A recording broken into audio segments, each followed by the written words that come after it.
Okey, Assalamualaikum dan selamat petang. So, berjumpa lagi dalam kelas minggu ni lah, lecture untuk kita teruskan lah kefahaman kita dalam kursus asas multimedia dan teknologi web. Jadi untuk minggu ni kita fokus kepada tengok adalah berkenaan dengan teks teks. Okey, teks yang kita lihat untuk kita tengok kelas kita berkenaan dengan teks dalam multimedia. Okey. So kita nak bincang. So kita sambunglah. Kita sambung untuk minggu ni kita fokus kepada teks lah. Teks salah satu elemen yang juga penting penting dalam multimedia. Okey, jadi kita tengoklah slide senang sikit. Jadi elemen multimedia yang pertama yang paling asas dalam teks sebenarnya untuk assignment tutorial yang teks tu kita akan refer slide ni lah. Okey, slide ni. So yang tu yang kita akan lihat dalam minggu ni lah. Just sedikit penerangan berkenaan dengan apa itu teks lah, macam mana kita nak menggunakan teks dalam karya multimedia kita. Okey. So minggu ni kita nak tengok lah terdapat beberapa jenis komponen teks lah yang kita kategorikan dalam bentuk teks ni. Komponen ada berbagai jenis teks. Kita tahu teks alphanumeric kan dan sebagainya. Jadi dia ada beberapa jenis lah. Dan kita dapat membezakan antara teks font, typeface dan juga style. Sebab yang ni memang dah biasa guna, tapi dalam design mungkin kita akan rujuk perkara ni supaya sesuai dengan apakah mesej yang kita sampaikan dalam kandungan multimedia kita. Jadi salah satu outcome dalam lecture ni juga adalah untuk kita explain the meaning of typography. So dia adalah definisi dan sebagainya. Okey. So kalau kita tengok kalau kita tengok di sini, okey, kita tengok di sini, ini adalah contoh teks yang paling common lah. Maksudnya kita boleh buat art juga dengan menggunakan teks ni. Okey, kita boleh susun ikut kreativiti kita. Okey, sebenarnya banyak software yang kita boleh guna untuk menghasilkan ni, dan ada beberapa jenis kata multimedia punya grafik yang kita boleh guna teks sebagai asas kepada produk pembangunan multimedia kita tu lah, hasil karya multimedia kita. Okey. Dan satu lagi, kalau kita tengok dari sudut definisi dia, rasanya tengok pun tahu dah ini teks. Tetapi kalau kita nak hurai dari aspek definisinya, teks is a word and any symbol in any form, spoken or written. So it's a common system to communicate and most of these text ada yang kita aplikasikan dalam multimedia application. Kalau buat software kan, kalau buat mungkin video, klip dan sebagainya, dia still menggunakan teks kan. Kalau katakan dia ada teks dalam kata kandungan multimedia dia tersebut.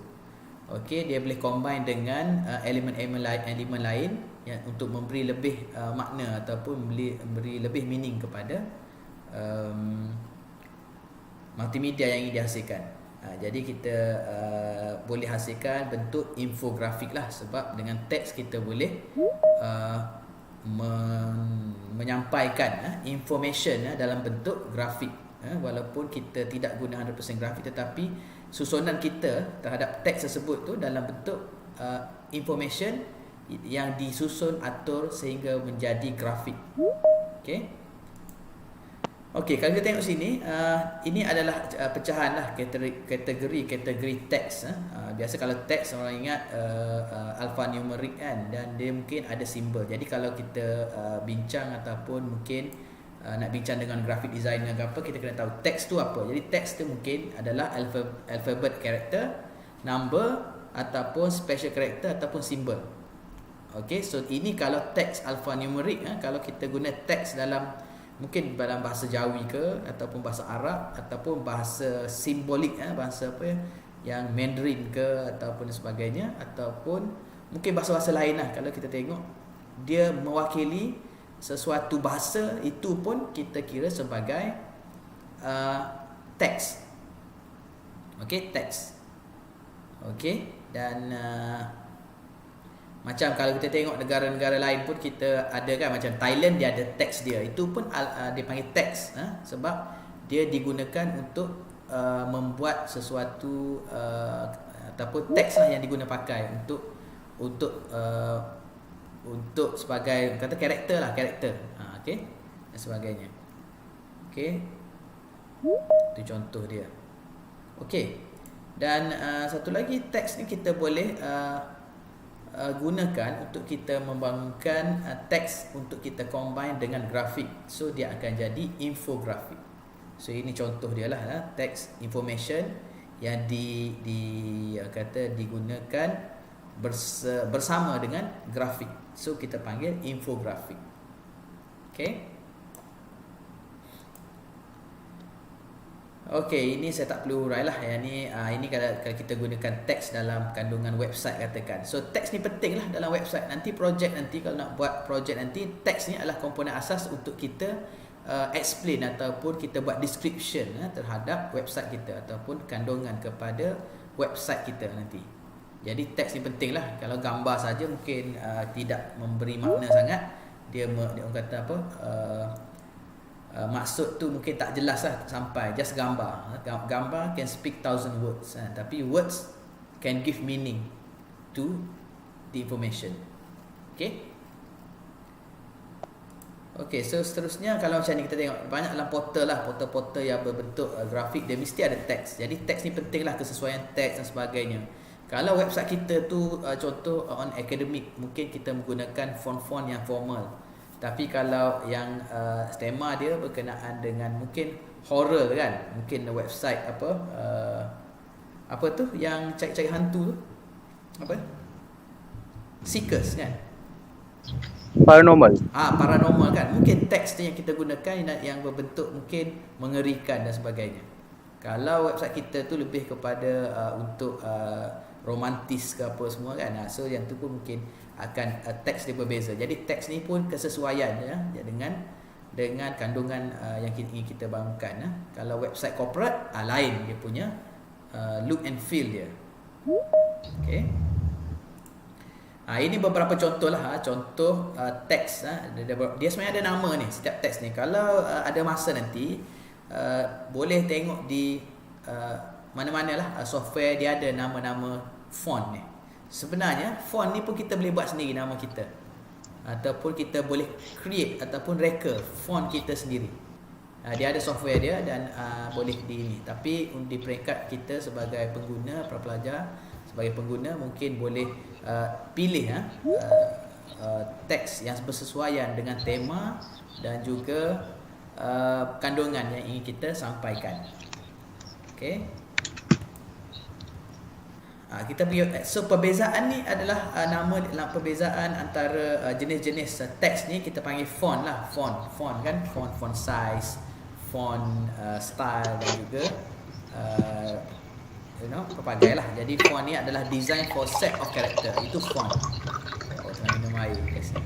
Okay. A collection of character in single size and style belonging to particular typeface. Okay, so dia panggil typeface family. Sebab benda ni asas lah nanti untuk kalau masuk dalam bidang-bidang macam komunikasi visual dan sebagainya, benda ni akan diterangkan dengan lebih detail nantilah. Dan satu lagi, font ni dia kena ada sifat dia. Sifat dia adalah konsisten.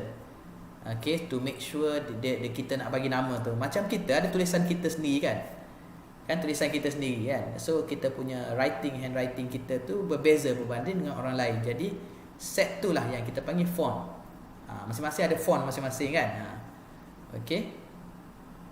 Okey, dan seterusnya adalah typeface. Okey, typeface ni inilah contoh-contoh yang paling popular, Araya, Georgia, Comic Sans, Time New Roman dan Verdana. So this is the thing yang kita panggil sebagai typeface kan. Okey. Ini contoh typeface lah. Dia type font tu yang sama tapi face dia tu berbeza. Mungkin dia ada thin, light, regular, medium, bold ataupun black. Itu perbezaan typeface. Tapi font yang sama. Okay, so yang ni pun memberi impak jugalah bila kita nak buat poster nanti, kita nak lukis ataupun kita nak buat mungkin kata advertising punya poster dan sebagainya. Okay, kena consider juga.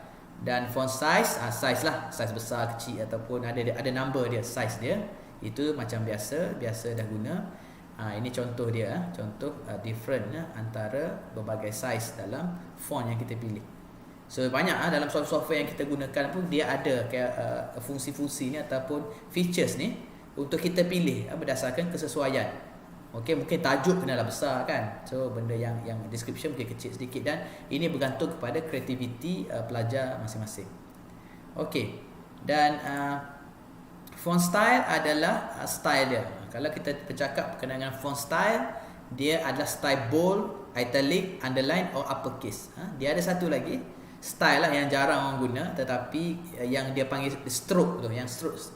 Kadang-kadang kita nak guna juga that font style.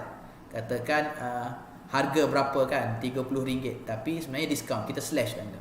So jadi itu pun antara style yang kita boleh gunakan, bergantung kepada jenis message dan juga apa yang ingin kita sampaikan kepada pengguna ataupun audience yang melihat kita kata hasil kita lah, okay, hasil yang ingin kita sampaikan. Okay.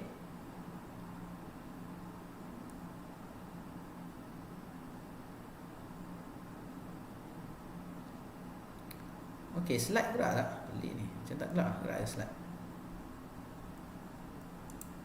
Slide gerak slide. Sekarang baru sampai example of text style. Okey ada. So tak apa. Saya ingat slide tu macam tak ada lah. Jadi tak apa, kita akan teruskan. Okey. So tak apa, saya akan skip lah kalau main. So ini lebih detail lagi berkaitan dengan teks lah. Okey, kalau kita tengok teks kat sini, kalau bold kita guna untuk emphasize important point. Memang biasa kita akan buat macam tu lah. Kalau italic biasanya kita guna untuk mungkin uncommon language dan sebagainya, atau underline mungkin kita nak highlight some notation ataupun content yang melibatkan ada web browser ataupun dipanggil hyperlink lah. Okay, biasa kita akan guna yang macam tu lah. Okay, tapi ini bergantung kepada kreativiti masing-masing lah. So category of font, ini category of font kita ada macam saya cakap tadi lah. Ini macam horror-horror sikit kan, nampak macam klasik sikit. So dia tengok tema apa yang ingin kita gunakan dalam website kita ataupun poster ataupun advertising punya brochure dan sebagainya. Okey, ini contoh lagi teks. Teks biasa yang kita gunakan banyak syarikat-syarikat dan juga branding tertentu menggunakan font yang berbeza untuk mewakili keunikan sesuatu branding ataupun keunikan sesuatu orang kata trademark ataupun trademark ataupun dia punya company lah. Okey, jadi kalau kita tengok banyak ni contoh seperti ada kita tengok traditional biasanya kalau traditional dia nampak lebih meyakinkan, trustworthy, and then elegant, conservative and established. Dia nampak solid nampak orang kata apa? Dia combine antara simbol dan juga teks tersebut. Dan kalau yang sekarang ni dia more to the next generation of this logo ataupun trademark ataupun branding macam Facebook, dia combine, dia bagi dua color saja. LinkedIn pun sama, dia memang macam minimalis lah. Dia nampak very simple, maksudnya kadang-kadang teks tu tidak jelas tetapi ikon yang dia lukis tu seolah-olah menggambarkan satu teks yang digabungkan dan sebagainya. So yang ni pun kalau dalam kelas yang akan datang atau kelas dalam kursus lain mungkin boleh explore lagi macam mana menghasilkan satu logo dan juga kita kata menggunakan asas lah teks ni, teks dan sebagainya. Okey. Ini saya rasa pelajar boleh rujuk nantilah on dia punya maklumat lah berkenaan dengan perbezaan antara sans serif dengan serif ni. Okey, biasanya kita akan guna serif ni yang jenis serif ni digunakan biasanya untuk newspaper, magazine dan sebagainya. dan tidak sesuai untuk tiny screen sebab kita tak jelas, dia tak kata apa, tak bold. Okay, and very difficult lah sikit untuk kita baca. Kalau kata sans serif, kita biasanya untuk reader yang biasanya dia akan baca dengan lebih senang lah, sebab dia kurang kosmetik dia tu. Jadi dia lebih kepada straightforward dan juga senang kita nak baca dan sebagainya. Okay. Ini contoh adaptasi logo ataupun branding menggunakan teks. Contoh yang ni red apa, velvet ke apa ni. Ini pun saya tak tahulah contoh apa ni, apa brand apa ni, mewakili apa, tapi dia lebih kepada ada unsur dekoratif. Dekoratif. So contoh macam ada dia punya tail dan sebagainya. As long kita boleh baca that text, dia still under kategori teks dalam komponen multimedia ni. Okay. Jangan sampai tak boleh baca pula kan. So banyak juga yang ini menggunakan Roman punya karakter. Kalau menggunakan karakter, kalau Thailand dia ada karakter dia yang pelik-pelik sikit kan. Kalau di negara lain pun ada, di Jepun, di Japan, China dan sebagainya, dia ada karakter. So as long that character tu can use to write something, so that considered as a text. Okay. Okey, teks paragraf ni biasalah kita sebenarnya kalau kita nak tengok dari sudut detail macam mana kita nak adaptasi teks ni dalam grafik ataupun dalam multimedia, dia perkara yang paling penting tu kita kena tengoklah apakah kandungan yang ingin kita sampaikan. Okey, sama ada kita lebih prefer menggunakan alignment left ataupun right ataupun center ataupun justified. So itu sebenarnya bergantung kepada kreativiti, so dan juga kesesuaian. Okey, apa yang ingin kita sampaikan menerusi penulisan ataupun multimedia yang ingin kita sampaikan. Okey, ini satu, ada 7 seven types layout yang biasalah kita kalau kita alert tapi benda ni semua dah ada, cuma saya nak highlight supaya para pelajar boleh alert lah. This is some of the consideration yang para pelajar perlu kena pasti dalam menghasilkan komponen multimedia. Walaupun benda ni simple, tetapi dia memberi satu certain quality tertentu berdasarkan kombinasi yang sesuai lah. Maksudnya teks, contohnya kalau perlu menggunakan flush left layout ke right layout ke ataupun center dan sebagainya, dia tengok kesesuaian. That's why bila kita tengok tu kita tahu ini cantik ke tak cantik. Jadi dia sebenarnya kesesuaian menggunakan pelbagai jenis paragraph alignment ni. Okay, working with the text ni, so biasanya kita akan buat exercise lah ataupun itu dalam tutorial nanti. Kita tengok, kita cuba explore teks ni, kita macam mana dengan teks ni kita boleh buat something yang kreatif. Okay, so yang tu saya serahkan kepada pelajar bersama pensyarah tutorial nantilah. Okay, satu lagi teks sebenarnya salah satu elemen teks ni, sebab kita perlu teks tu adalah perlu to be concise. Concise maksudnya kat sini dia memang bermakna dan juga memang kita kata dia bukan terlalu banyak dan juga bukan terlalu sedikit, tetapi kita boleh lihat dari aspek untuk apply dalam multimedia application, walaupun dia keep it a minimum, tetapi dia perlu kalau kata contoh buat iklan, mungkin nak buat posting kan, posting dia kan ada teks kan, posting di social media kan, dia bukan kita type saja. Okay, so mesti kita ada beberapa kriteria untuk kita guna teks tu, as long message tu sampai dan benda tu boleh menarik minat dan memberi maklumat tu diambil perhatian. Okay, to reduce reading text in application, try to less lah, maksudnya ini rules dia lah, the best practice.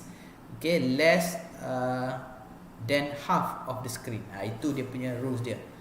Barulah teks tu di highlight kan. Kalau tak, orang macam tengok pun orang tak tengok, macam tak tengok je kan, benda tu kecil sangat dan sebagainya. Okey, ini contoh kalau kita tengok layout on infografik kalau kita nak buat. So sebenarnya layout ni sebenarnya bila kita tengok sesuatu poster ataupun sesuatu paparan visual tu, sebenarnya kalau kita kena tengok sebenarnya eksperimen ni kita boleh buat. Bila kita tengok sesuatu paparan, mata kita tu dia akan pergi ke mana dulu?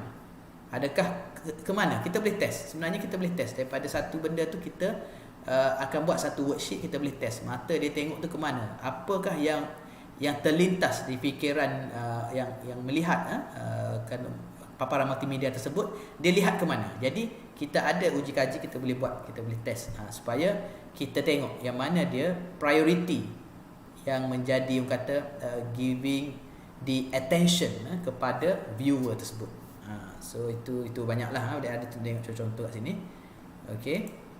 And that's why bila kita tengok kalau study sedikit macam mana dulu surat khabar kan ataupun paper, sekarang ni paparan di website pun dia ada arrangement tu, susun macam mana supaya benda tu memberi impak kepada sesiapa yang membaca dan juga melihat paparan multimedia tersebut.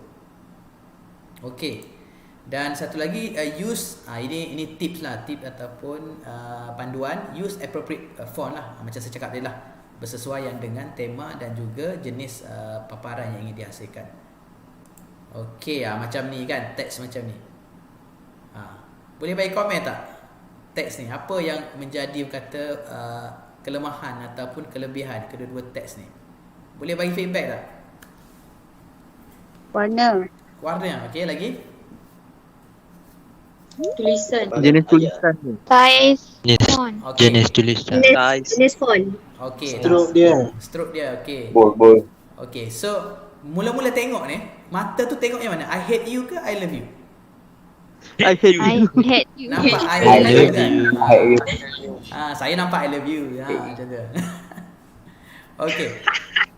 So sebenarnya ini kata contoh macam mana kita nak highlight. Kalau kata kita nak tunjukkan perasaan yang tersangatlah hate kan, tersangatlah ni, jadi kita besarkan yang itulah. Jadi benda tu yang akan, kalau kita nak highlightkan sesuatu yang positif, yang itu kita highlightkan tu. Jadi ini just untuk kita buat test lah, feedback. Jadi kenapa kita perlu kontra yang berbeza? Sebenarnya kita bermain dengan kontra je. Sesiapa yang pandai membuat lukisan, dia main kontra saja, dan sebagainya. Okey, saya kadang-kadang layan anak saya buat drawing, tapi dia selalu menang. Okey, hari tu pun dia tak sabar-sabar tu, dia kata nak buat recording kan. Saya pun silap send dalam group, tapi tak ada, dalam group ni tak ada, saya tak send. Tak apa, nanti saya akan share nantilah kalau dah edit sikit video dia. Okey. Okey. Ini satu lagi Satu lagi kita kena identify who are the viewer ataupun siapakah target audience yang akan melihat kata drawing ataupun paparan multimedia kita. Kalau kita design kepada certain group age katakan, kita perlulah guna yang funky sikit kan. Dia panggil apa? Dia panggil macam mana bahasa sekarang ni, bahasa orang-orang zaman sekarang ni, kita guna word-word yang funny sikit kan. Macam ni dia panggil playful concept. Jadi playful concept biasa sesuai untuk anak-anak ataupun mungkin untuk event-event yang bercorak, nampak happiness sebagainya. Jadi kalau kita nak buat cover buku macam ni kan, sebelah ni contoh dia ni kan, so kita tak boleh lah pakai letter yang sebelah kid ni lah, letter kids ni kan. Kita mungkin guna font yang berbeza ataupun colours yang berbeza. Jadi macam kat sini ni saya pun tak pasti sesuai ke tak ni Ladybird ni, yang colourful dia combine, tapi saya tak pasti. Maksudnya berdasarkan gambar ni saya dah tahu dia memang ada yang klasik-klasik sedikit dan ada lebih kepada religious sikit lah, sebab ada ni kan kat belakang. Okay, so maksudnya kita kena memastikan. Okay, ini adalah panduan 10 panduan commandments of typography. Okay, kalau melibatkan penggunaan teks dan mungkin ada sedikit integrasi warna. Okey, kalau kita tengok sini 10 ni, nampak Okey, kalau tengok kat sini kita tengok saya pun tak nampak kecil sangat ni. Okey, tak apa. Know your font family. Kita tahu family apa nak kita guna. Dia macam panduan lah. Okey, panduan font yang apa nak guna. And then yang kedua adalah combine sanctuary font. So yang ni ini contoh saja, tapi kita boleh ambil perhatian lah. Dia font ni dia ada kombinasi yang berbeza ni, dia memberi impak yang berbeza lah. Okey, yang kedua adalah concise ke apa ni? Lupa, tak nampak. Okey, yang ni kita bila kita combine ini dia tak combine lagi. Dan kalau yang ni dia stick to 2 font only on the apa ni? Maksudnya kat sini daripada 10 ni, ini adalah orang kata the best practice lah kalau kita nak refer untuk beberapa kombinasi untuk tipografi ni. Okey, so dia ada berbagai jenis. Sebenarnya kita kena try beberapa dan kita tengok kesesuaian dengan mesej ataupun grafik multimedia yang ingin kita hasilkan. Ini sebagai panduan. Okey. Dan seterusnya kita ada masa lagi untuk kelas. Okey, so seterusnya adalah kita pergi kepada the make it readable. Yang paling penting bila dalam teks ni adalah okey. Apa ada sini? Ini gambar siapa ni? Okey, tak apa.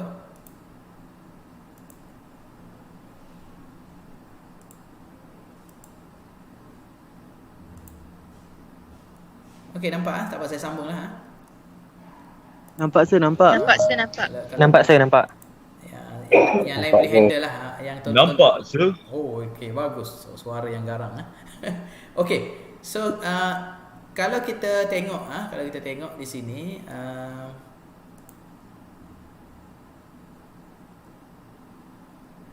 okey, kita tengok di sini.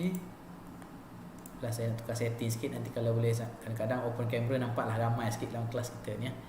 Okey. So yang paling penting kalau menggunakan teks ni, make sure dia boleh dibaca, make it readable. Okey, readable. Walaupun kita nak buat dekoratif ke apa semua sampai tak faham, memberi maksud, kalau A nampak macam U nampak A, M jadi N jadi M, jadi dia defeat the purpose lah maksud dia kat sini. Dia tidak memberi memberi orang kata reflection yang tidak berapa tepat kepada kandungan yang kita sampaikan. So yang tu kena tengoklah, walaupun kita nak buat fancy tetapi kena tengok juga dari sudut dia punya readable. Okey, keboleh bacaan, make it boleh dibaca. Okey, so yang ni antara panduan kita. Biasanya kalau kita guna untuk heading, kita guna 14 to 48 point dia punya size. Kalau subheading mungkin separuh daripada heading, dan text block mungkin 12 ataupun 10. Biasanya kita akan guna 12 lah. Kalau yang default apa-apa pun memang 12.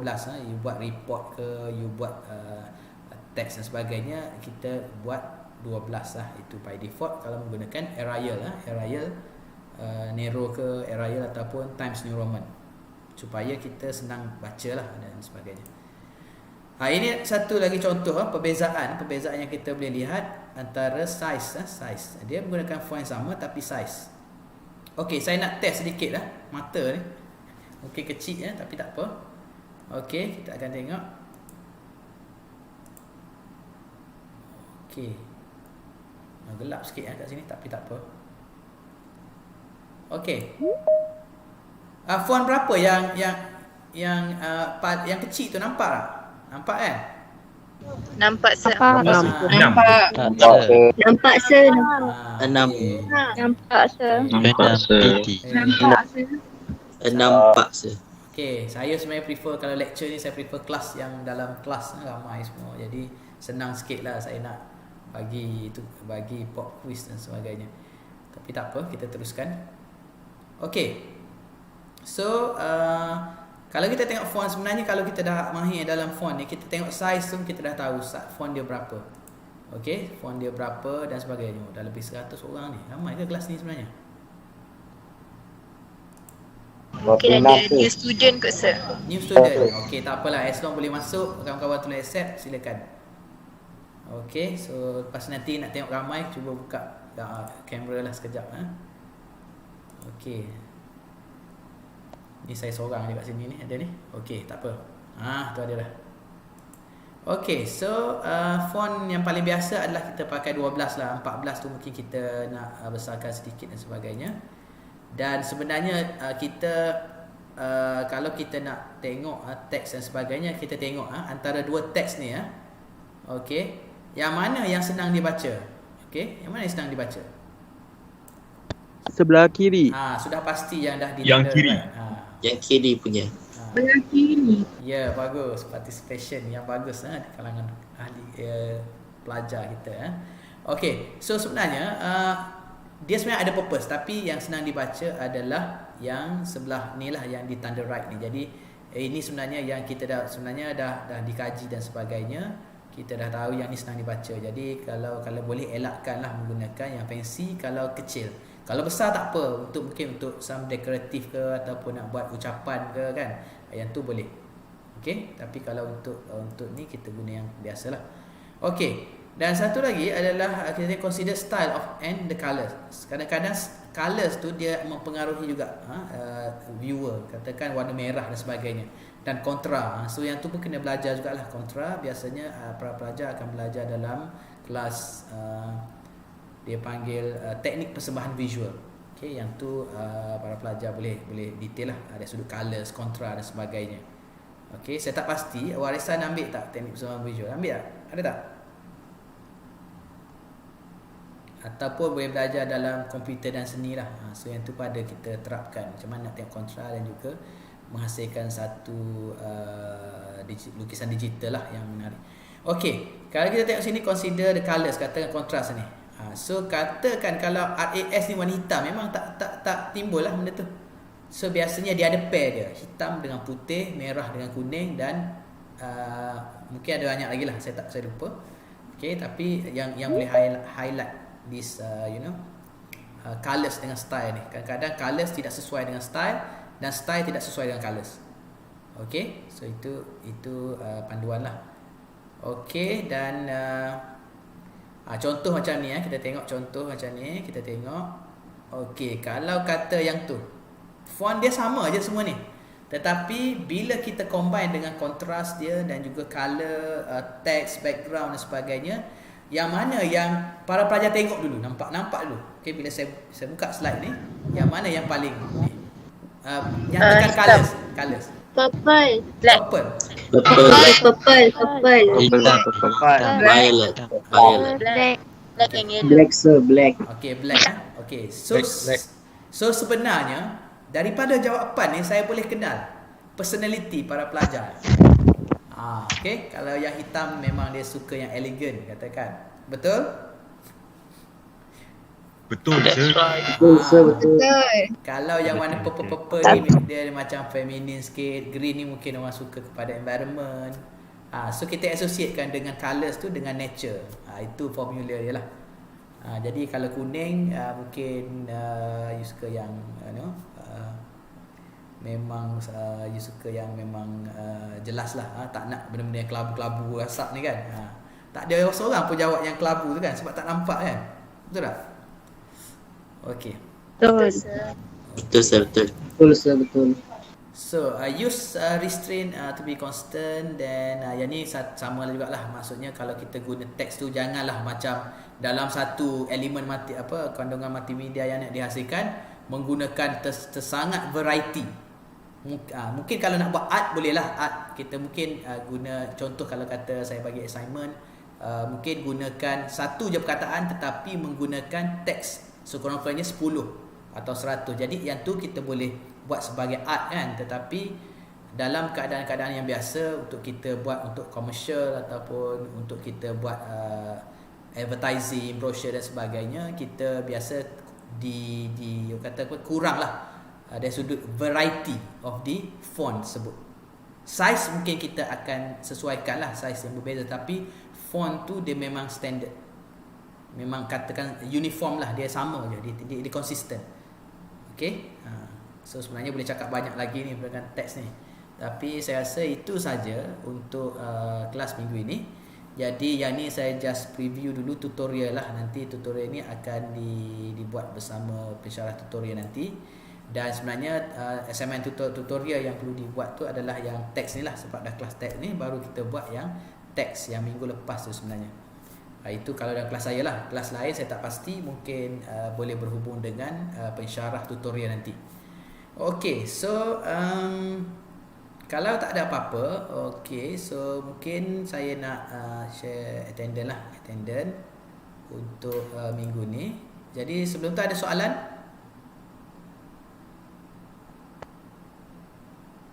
Tak ada je. Okey, tak ada soalan. Tak ada. Tak ada sir. Boleh sama-sama itu yang mana boleh on camera. Okey, sebelum saya tengah cari attendant ni untuk di share nanti. Okey.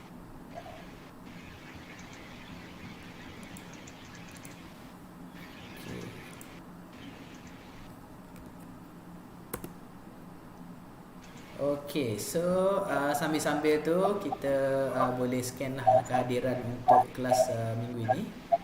Jadi kalau ada soalan mungkin boleh tanya, dan kalau dah ni kita mungkin boleh berakhir di sini. Jadi ada masalah untuk scan kehadiran? Okey, ramai. Ya. Nampak Sir, QR code tu tak penuh. Boleh Aku tak penuh boleh saya tak tak nampak zoom bawah. Dia out? tertutup. Oh, tertutup tak apa. Saya kecilkan sikit kan. Saya tak nampak sama. Zoom out. Zoom out Tak jadi ya. Kejap saya zoom out Tutup yang Ada download tu sir. sepangkah yang show all bawah tu sir. Okey. Oh betul lah, lupa lah pula. Dari tadi ni. Okey, cuba scan lagi sekali. So dalam kiraan 10, 9, Okay dah. 7. Dah sir, dah. Sudah sir. Okey, so Dah. okey dah. So yang mana boleh. Dah sir. Saya rasa kalau tak ada apa-apa, kita mungkin boleh berjumpa dalam kelas-kelas yang akan datang. So terima kasih.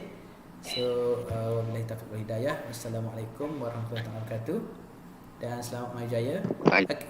Okey. Sebenarnya kalau nak guna Dekat WhatsApp. software ni banyak kita boleh guna software, boleh cuba carilah software untuk buat multimedia, dah boleh prepare nanti. Okey, so kita ada ni lah, banyak lah. Okey, ada Photoshop dan sebagainya. Jadi boleh rujuk kat sini So sehingga kita jumpa lagi. Baik sir. Okey, terima kasih. Baik sir, baik sir. Sir. Okey. Okay sir, terima kasih. Terima kasih. Terima kasih. Terima kasih. Terima kasih sir. Okey, terima kasih. Thank you sir. Okey, terima kasih. Thank you sir. Okey.